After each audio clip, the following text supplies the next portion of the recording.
Bienvenue dans l'univers captivant du podcast De Fil en Aiguille, le podcast dédié aux entrepreneurs ambitieux qui aspirent à créer leur propre marque de vêtements. Je suis Maëlys, membre de l'atelier JRH, et chaque semaine, seule ou avec mon équipe, je vous partage les clés essentielles qui vous guideront dans la création de votre propre marque de vêtements. Alors, prêt à tirer votre épingle du jeu ?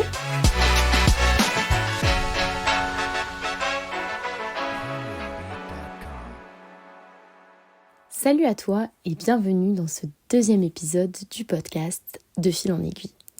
Aujourd'hui, nous allons rentrer dans le vif du sujet en abordant la genèse du projet. Qui n'a jamais gribouillé quelques croquis sur un coin de feuille ? Qui n'a jamais souhaité créer son propre vêtement ? Le vêtement qui correspondrait à ses attentes en termes de coupe, de tissu, d'imprimé ou encore d'éthique.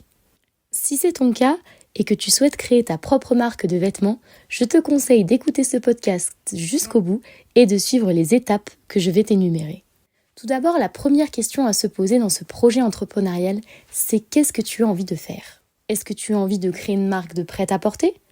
Est-ce que tu as envie de te spécialiser dans un type de vêtements particulier ? Que cela soit les jupes, les chemises, les pantalons ou encore les tailleurs ?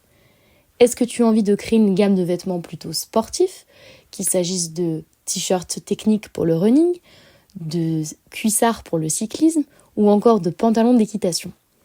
À ce niveau-là, il est important de faire une étude du marché afin de recenser les concurrents et comprendre leur positionnement, leur offre et réfléchir en prenant compte de toutes ces informations pour que tu développes la tienne afin de te différencier sur un marché hyper concurrentiel.